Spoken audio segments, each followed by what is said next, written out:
Welcome to Phil Wilson Chats with Celebrities. And here is your host, Phil Wilson.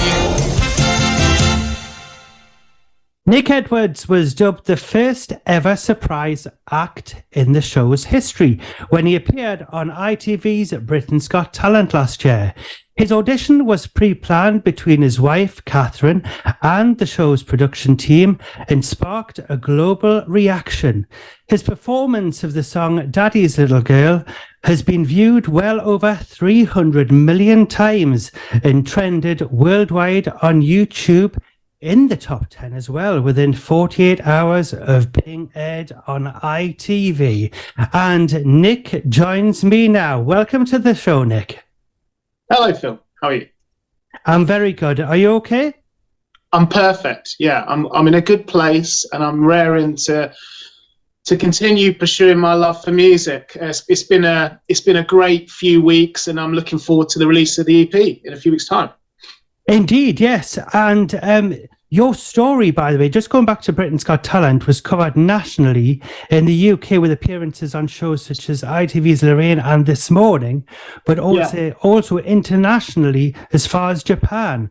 Your music is absolutely fantastic, and recording your single, so your EP, which is just coming out now. What was it like recording that? You went all the way over to Nashville, I believe, after Britain's Got Talent. Yeah, so after Britain's Got Talent finished, there was obviously a keen pursuit of the song I sang on the show because it done so well on social media and Facebook and YouTube, and it was such a big hit on the show. I think it was the second most watched for the entire series. But what it did on Facebook was well over 300 million, which is oh my goodness, amazing! Which is incredible, yeah. You know, and it still gets shared today. So it was really important that I got the single down and released it, which I did in September last year. Yes. Now I was planned and schemed how I would pull it all together. We decided we really wanted it to be as stripped down as it was on the show, because on the show it's just me and the guitar, right? It is, yes. So we wanted it to be very similar, but we liked the idea if we were going to introduce something, maybe introduce a nice piano to it just to kind of lift the track up. So it's a very modest track. Went across to Nashville, recorded it live. So I played and recorded it live with live piano. Yes. And then I released it in September last year. And I think we wrapped up 3 number ones, probably 14, 15 top 10s. And it's been covered in probably well over 35 countries around the world, which is insane. It's absolutely amazing. And actually, just half an hour before coming on the show, I did actually watch the video of your performance on Britain's Got Talent, singing Daddy's Little Girl. And I was quite emotional watching it. And but did you think that the song would actually give that kind of reaction? Had you actually performed it before in another kind of area, apart from, as you mentioned, in the shower?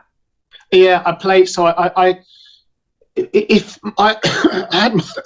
had my first son when I was about mid-20s. Yes. And at that point, I really just didn't have the time to do music. So my love for music and songwriting and singing kind of went by the wayside. And I focused on work and trying to, earn a crust for my family, really. And I went on to have four children in total, including the 2 girls that you see. So that was one of the songs that I used to play to the girls at home. And I because I had no idea I was going on the show, and it all just happened very, very quickly. I had about 40 minutes. You don't actually see this in the show, but there's about 40 minutes where I go off and I come straight on. Yes. There's a 40-minute gap where I was allowed to go backstage, warm up, and get things together. And they might have to make you, did they have to make you up as well?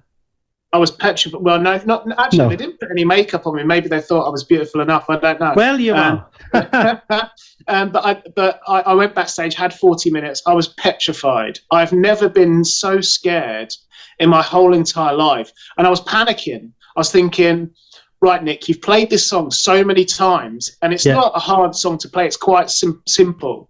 Yes. So I kind of felt like, well, it's the song to do, and I knew it so well. But even then, I had this worry in my mind that I was just going to get this stage kind of block where I'd be standing there, and I wouldn't even remember my name. And those people that perform and maybe struggle with nerves, stage nerves and stuff like that, especially if you haven't done it in a long time, because I've done lots of amateur dramatics and stuff when I was younger, and I was never shy of getting up on stage, singing, dancing, making a fool of myself. But if you haven't done it for a while, you do lose some of that, armor. And so for me, it was such a big thing, and I was petrified that I was going to forget the words. I was petrified that I was just going to freeze up. So I went to one of the backstage people. I said, look, I really need you to print these words off for me, because if I go on stage and I forget. And they initially said, we'll find out. They went back to production and they said, we can't let you take the lyrics on. It's not something we allow contestants to do. My goodness.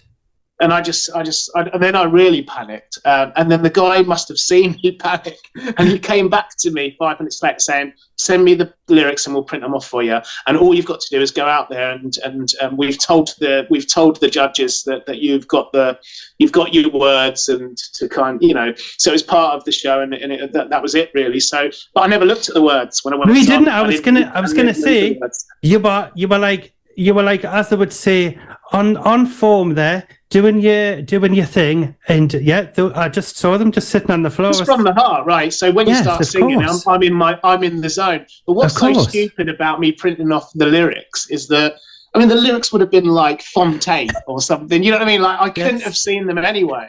Mm-hmm. Maybe it's like a prop you needed. It was just from the heart from the get go, and then when I finished, and that kind of the gap that you hear there, because I get asked about this all the time. The gap at the end, the kind of 4 or 5 second gap when no one clapped, and I can completely understand people wanting to believe, or maybe believing that it's all part of the show and how they edit it. Yes. That is, and some of the show, me walking off, and you don't see the 40 minutes, and there is always some razzmatazz and good editing in TV, but that part was absolutely true to what happened. I stopped singing, and I genuinely felt like it was I felt like an hour. I was just sitting in this time zone for someone to stop the clock. Yes. And then suddenly I got a standing ovation. Everyone went crazy. And I got so emotional. Yes, it was an absolutely magical moment in television history, I would say, and it goes down as one of the best, as it were, talent competition moments, I would say, that has ever been. Thank you. I appreciate that. Yeah, the reaction was absolutely amazing. I know what you mean. The song's still growing as well. The song is still growing. People are. It's still finding people. Yes. And I think that the song has ability to really get to the hearts of lots of people, and I really hope that it continues to grow from strength to strength, and it gets found by people who haven't seen it yet. I really hope that, because the song must have one of the questions you asked is how it's impacted people. Yes. I've had so many messages since the show, and there are a few that really stand out. And one of them was from somebody who's in a war zone fighting, and he's got children at home that he really misses, and he really found the song really helpful. Yes. That is insane. And to know that it's had such an impact on people. I even had one that said that they lost their dad maybe 20 years ago, and they weren't able to get over it, and the song helped them find comfort and get over it. It's insane. And so I'm really pleased that it's found people, not just found people, but got into people's hearts really, and they've taken on. And I really hope that people continue to share it, and it continues to find new people. I think it certainly will. I think it's got the same kind of snowball effect that You Raise Me Up had all those years ago. That's still very much covered. You Raise Me Up. And the original version that I heard was I'm trying to remember what he was called from Ireland. Oh, never mind. I'll come back to what he was called. He was a gentleman. I know who you're talking about. Yes, yeah. I forgot his name now. That's terrible. I can see his face on the CD cover as well. But never mind. Yes, well, he originally sung it in any case, but then that wasn't like the famous version, as it were, because then it was when Westlife covered it. That's when it really took off. And like with your song, I think that's going to be something that's going to really stand the test of time. Hopefully, yeah. I mean, it's been an incredible journey so far, but it's not over yet, right? Exactly, it isn't, because your musical journey is just at the pinnacle, and it's still. Well, we're trying just to kind of keep moving forward. Obviously, the new EP is out on the 23rd of June. It's a kind of collection of 7 tracks in total, 4. One original, one cover, and the rest are original. And I'm doing music that for me, I fell in love with kind of the country Americana kind of American songbook music, taking lots of influence from Motown and soul music, and there's a real influence in the songs from all of those different genres. But I kind of found my heart with country music, and I think that although I'm not performing or writing typical kind of country music, I feel that the songwriting and the songs and the message have all come from country and the influence of country. And so for me, I'm doing music that I feel at home doing. Yes. And I've seen on, I just saw on TikTok as well, you've got like an Elvis track on there, I Got Lucky. Yeah. And you said, how this is, imagine what it'd be like if it slowed down. And it sounded absolutely fantastic. Yeah, I mean, the thing is with that, it's interesting actually. So the EP is called 1960 for a reason. The opening track is a song that I wrote. It's an original song, and it depicts the love story between Johnny Cash and June Carter. Right. I don't know if you know too. Have you ever seen the film Walk the Line? I haven't. No, I'll have to watch it. Right. So essentially what happens is Johnny Cash finds June Carter, who's a singer on the circuit. She's quite a famous country singer on the circuit, and her family, the Carter sisters, are all well known in the kind of 50s and 60s, more maybe 40s, 50s and 60s, as country artists. And Johnny Cash joined the kind of traveling circus at that time, and he just fell in love with June. He was married at the time and had kids, and he spent 12 years, a whole host of other things, drug addiction, drink addiction, but he spent 12 years trying to win the heart of June Carter because he was just absolutely obsessed with her. And he finally did. He kept asking her to marry him on stage, and she kept saying no and no and no and no. So the opening track to the song is depicts the love story of June and Johnny Cash. I'm a massive Johnny Cash fan, and most of Johnny Cash's pursuit for wanting to be with June happened around the 60s. And then going on to the Elvis track, I heard I Got Lucky, and it's like quite a fast, upbeat song. It was in one of Elvis' films, Kid Galahad. And I actually haven't seen the film, but I came across the track and I just thought I could just hear in my mind that it was like a real nice ballad. Yes. And I was so surprised that it's written by three people who actually wrote quite a lot of Elvis's tracks. Right. Elvis didn't write a lot of his tracks. He always had writers for him, but it was written by 3 people, and they wrote it. And obviously, he never re-recorded it in any other way. It was always recorded as you see it on the program. Yes. But I heard it differently. So we slowed it down. We added our own style to it, and I personally think that if Elvis recorded that, slightly slower, I think it could have been a hit for him. It actually wasn't a hit for him. I think I don't think it done very well at all. And it certainly wasn't the number one. No. So it's a real kind of obscure track that probably a lot of people haven't even heard of. No. So that was appealing as well, because it was like, well, if you're going to take on an Elvis track, you don't choose Love Me Tender or something like that, right? Yes. Stick well clear of those tracks. Yeah. So it kind of was like box ticked, you know, because it's a song that not many people will know of. Probably not many people will have even heard it unless they're real diehard Elvis fans. Yeah. They'll be surprised when they hear the Elvis version and then hear this. And I think it's just quite, we've tried to leave it again quite modest and just try and make it as kind of, you know, true to my style as I can without, of course, without taking any of the influence from the Elvis version, which I didn't. No. In fact, I've very rarely actually heard the whole song from the Elvis's version from start to finish. So I've tried not to listen to that too much. And then we come up with this version. So that's the only cover on the EP. But I mean, having played my whole EP to friends and family, everyone really loves that track. You know? Yes. Yes. Yeah, it's a lovely track as well. Who are your musical influences? I've heard from a little Dickie Bird that apparently you like a bit of Motown. So I'm a big Motown fan, yeah.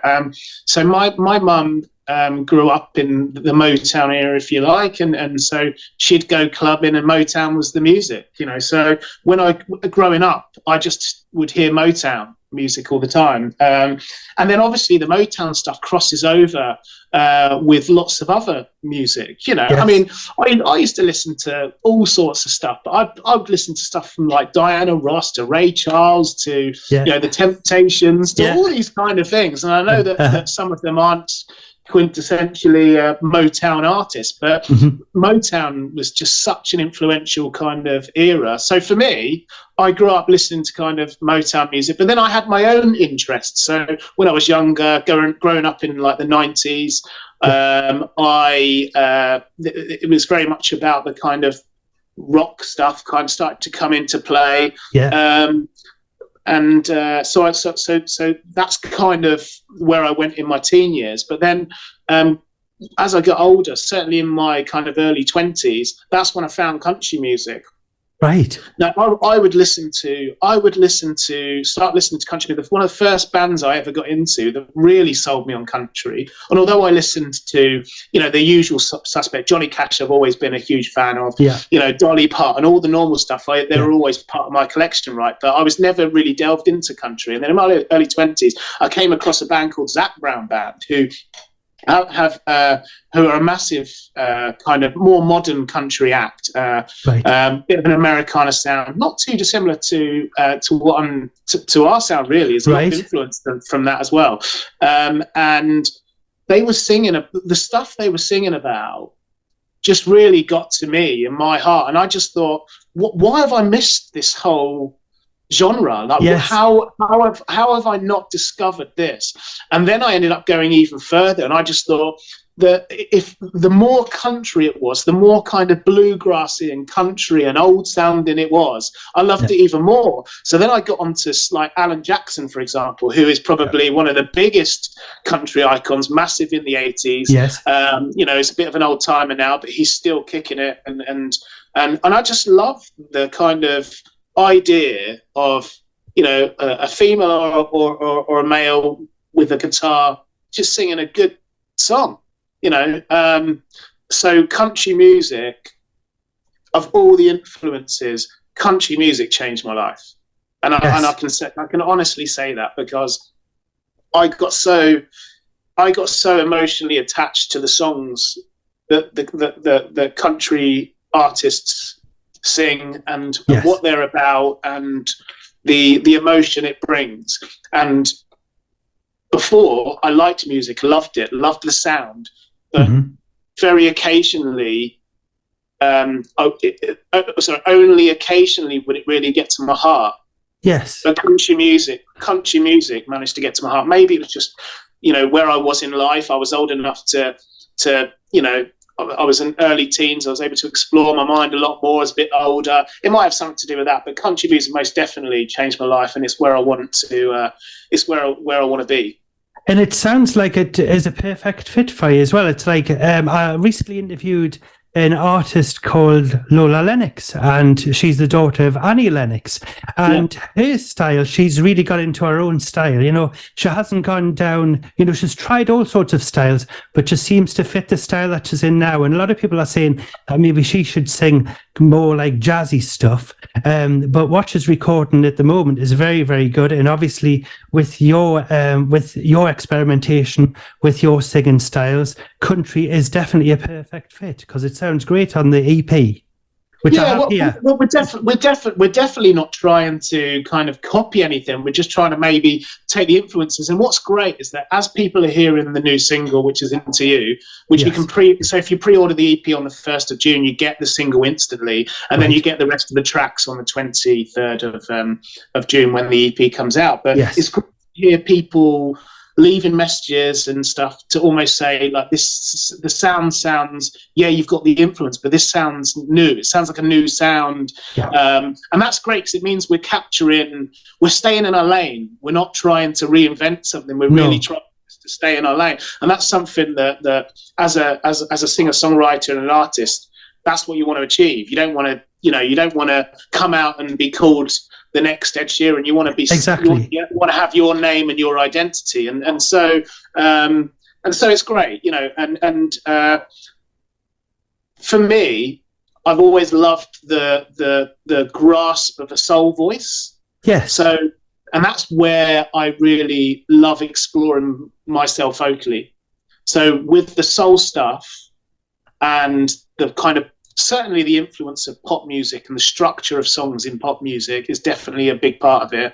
And then the kind of American songbook, the American culture, and the country music. So a fusion of all of those things. So I'm just really hoping it continues to gather momentum and people like what I'm doing. Well, talking about the future, and this year you're scheduled to travel to Nashville to begin filming an independent documentary titled Road to the Opry. Can you tell us more about that? So the Opry, do you know much about the Opry? It's quite a staple. I had a little look at it. Is it like the equivalent to the Greek theatre is over in America? Yeah. So essentially, it started in 1925 as a radio show, and it still is a radio show. So every time they do a show, they put it out over the radio. And it started as a bit of a jamboree kind of show. But I think it was once a week. And it's been at lots of different venues because they always needed a venue to stage the event. Yes. It started in 1925. It's going to be 100 years. It's the longest running radio show in the world. Oh my goodness. 100 years. So, that's an interesting fact. But it's moved at various different locations. It spent a long time at the Ryman in Nashville, downtown Nashville. The Ryman the Ryman is almost the mother church of country music. It's where all anyone who's a famous or upcoming country music star or an established country music star will play at the Ryman. But the Opry obviously has its nearly 100-year history.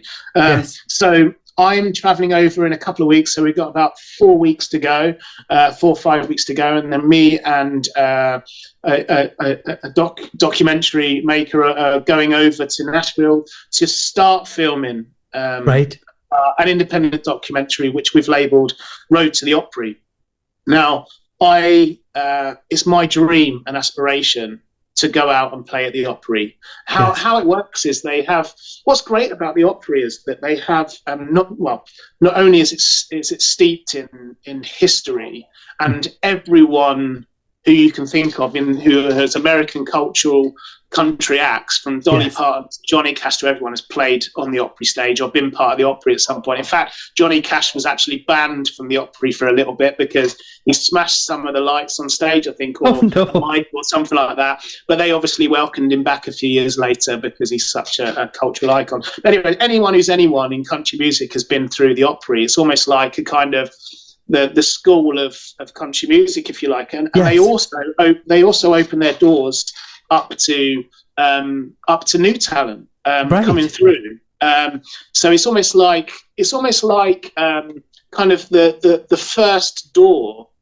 into country music, Right. and it also stages, you know, the old timers as well. They've been in it for ages, and it would be the pinnacle for me to go out and play on the Opry stage. And how they do it is they normally invite on one evening, it's like an hour show, hour and a half show, something like that, with an interval, and they have maybe kind of 6 or 7 acts on one night, and they all come out and play maybe 2 or 3 songs each with the Opry band. So my dream is to play the Opry, and we are going out in the hope to pursue that dream, to meet people linked to the Opry, to find out more about how it's culturally impacted the music industry and Nashville, obviously. Yes. And being a big fan of country music and Nashville in general, I'm excited to go and start that journey. It may take us a few years to get to the Opry, but I think doing Britain's Got Talent and having the success I did have on the show, it's given me a kind of new lease of life. That if you want something, you really have to go and get it. So this is a real, true life story of, you know, I have no links to the Opry. I know very few people from the Opry. Oh, you're frozen. But I'm going to Nashville in hope that one day I can go and play the Opry. It'll be absolutely fantastic. You still got me? Yeah, I've still got you. So will this be something which is going to be shown on maybe Prime Channel or something like that, or is it something that's going to be released independently? I mean, I'm hoping that by the time we get to we're just exploring it, obviously now, starting the process, and we're going to be meeting some people in Nashville. Without mentioning any names, one person is very well linked to the Opry and country music, and we're going to be speaking to some people, meeting up with some people, and just really trying to get to the culture of the Opry and what it stands for, and you know, and the impact that it's had on country music. But we're hopeful that that as the story progresses, and when we get nearer to the point where there's a chance we may even play it, then we can ramp it up and hopefully try and find. At the moment, it's an independent documentary that we're doing. You know, and we don't really have a huge expectation in terms of kind of the distribution side of it at the moment. We're just going to try and live the dream and to get and to get there, you know, we're trying to capture it from a really organic place and try and go through the process. You know, I'd love nothing more than to capture this real base level part of the process. Yes. You know, all the way through to 3 or 4 years' time, actually getting to the stage and having that whole process. Yes. You know, documented, as it were. Documented, and so that's essentially where we're coming from. And then, depending on where it goes, I think we'll just take it day to day, but we'll definitely be looking for distributors to try and help get it out. And if worst comes to worst, we'll look at some of the kind of the online media outlets. There's lots out there. There's lots of ways in which we can get it out there and get people to see it, because nowadays it's so easy to get stuff out there. But I'm just really hoping that I managed to get to go to the Opry. I mean, I don't want to be in a situation where, I wouldn't mind, but hopefully it will come sooner than this. I don't want to be in a situation where I'm 70 and I finally get to go out and play the Opry. Although it'd be it'll be before then. It'll be very soon. I'm gonna. Yeah. So that's essentially it, and we'll see where it goes. We're taking it day by day. Indeed, I can see it going on Sky Yachts. Watch this space. Sky Yacht, yeah. That's the kind of thing, because I remember it was Brian Johnson of AC/DC. He did a tour of America, and he met up with all of his old pals like Billy Joel and people like that. And when I watched that, it was like maybe 6 or 7 programs, and maybe that's something maybe Sky may pick it up. But there you go. Then you'll have to keep up to date. we'll definitely have some conversations. But yeah, we're just trying to. I mean, look, why can't I go over to Nashville and play the Opry if it's something I want to do in my heart of hearts? Of course. So we're going out. We're going out in search of the Opry, and I'm really hopeful that my journey can continue flourishing and things can continue growing. I've definitely got the heart and the steam to do it. Exactly. And hopefully it works out. Yeah, I'm exactly the same philosophy. I'm like, get it now, do it now, do what you want to do now in life, because you only get one life and you're a long time dead, as they say. But exactly.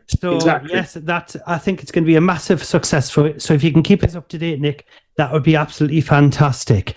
Now, getting back to your EP, which you mentioned early, which is called 1960, which includes the single Into You, which you said is released on the 23rd of June 2023 and is absolutely fabulous. And I do actually love I Got Lucky, which I mentioned earlier on.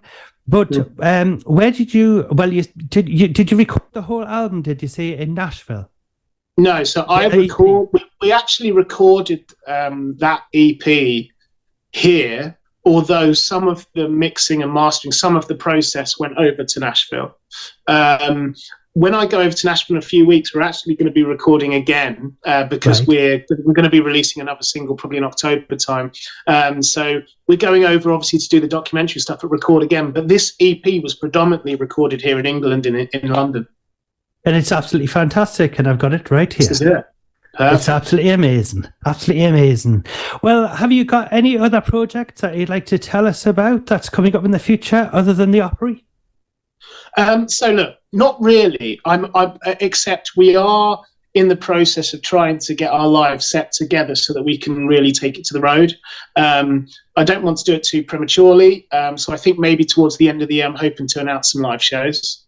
Right, that'll be fabulous. So you'll have to let us know all about that as well. And I'll let all the listeners know here on Radio Shields and all my other radio programs as well. And finally, could you introduce your new single, which is Into You, from the fabulous EP, which is out now? Yes, so my name's Nick Edwards, and I'm delighted for you to hear my new single, Into You, which is part of my next EP, titled 1960. It's officially out on the 23rd of June, but if you pre-order it on iTunes from the 1st of June, so in a few days' time, you'll be able to get the single instantly. That's fabulous. Well, thank you so much, Nick, for joining me on the show. Thank you. Cheers, Phil. I appreciate you having me. And marvellous. And keep in touch and good luck with your documentary. Thank you. See you at the Opry. Yeah. Thanks, Phil.